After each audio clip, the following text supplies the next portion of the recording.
talk a lot about what makes you who you are. I talk a lot about self, and I talk a lot about self in context of healing past things. But the most important thing I talk about is self right now in the moment. A lot of people get so caught up in labels. They get caught up in the label of, I'm an anxious person, and my mom was anxious, and my grandmother was anxious, and it just runs in my family. We're all anxious people. But I wonder how much of that is actually what runs in the family. How much of that is anything at all to do with who you are? Based on the expression on my face, you can probably tell that I don't think it has anything to do with who you are, other than the fact that what you practice most is what you become. We've all been in a situation where we were struggling with something and we were looking for better ways to deal with something. You have a challenge and you look for people and you see these people walking around and they seem to be really great at the thing that you have a challenge with. And you're like, what is it that they do that I'm not able to do so well? And as you look at them and as you see what they do, you're like, they have this attitude. They behave in this manner. I wonder, maybe if I try that out, maybe I'll get the same result. Okay, so I'm going to try on this new value, or they have this way of thinking, and I'm going to try on this way of thinking for a little while. And you try it on, and you start practicing it and practicing it and practicing it, and all of a sudden, you don't even realize that it's become part of you. You've made it habitual, right? There is a difference between something that is a behavior and something that is a habit. And there is a risk factor, genuinely, in taking on certain behaviors and habits as part of who you are. The moment you say, I am an anxious person, you've taken on the behavior of anxiety. Are you an anxious person? Or are you just a person who's gotten good at anxiety, a person who's gotten good at worrying, right? Are you an angry person, or has anger been a helpful tool to deal with difficult situations?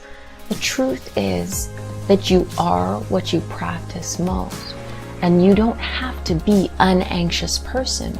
You can be someone who has felt anxiety in the past.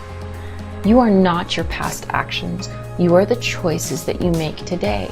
So if you want to adopt a different quality, a different behavior, a different identity, the only thing that's standing in your way is practicing that mindset, practicing the associated behaviors and habits associated with that mindset.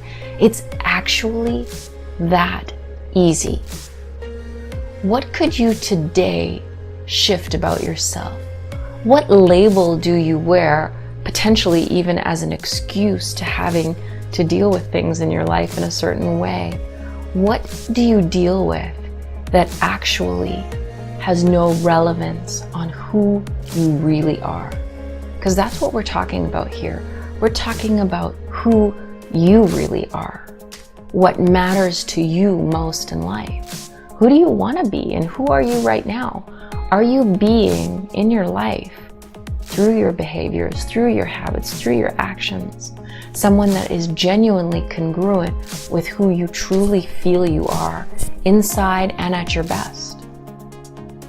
The only thing that is preventing you from being who you are, from being a happy person, from being someone who has a great sense of humor, is practice.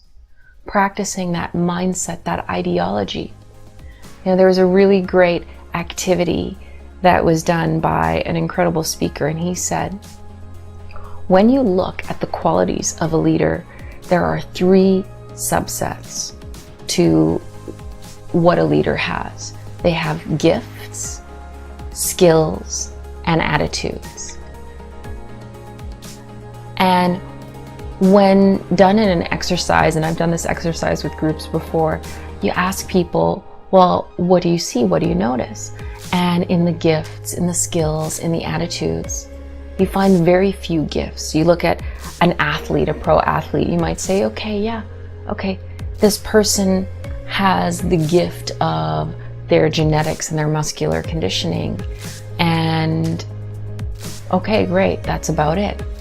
But when you look at the attitudes of people, when you look at what is meaningful to them and what they pay attention to, what they value, how diligent they are in their practice and their regime and their routines, when you look at their skill set, skills are trainable, right?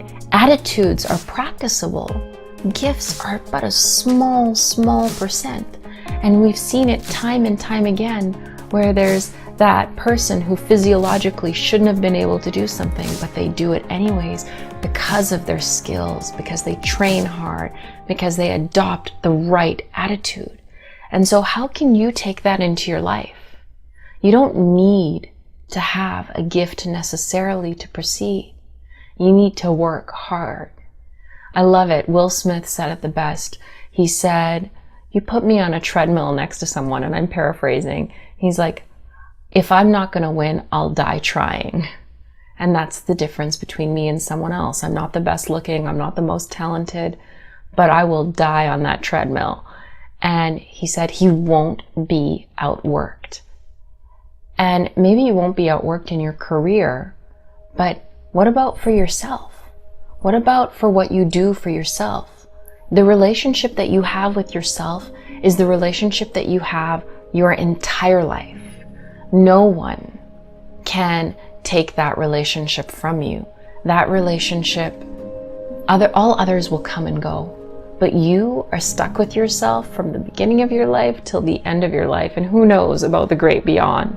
The fact is, it's just you.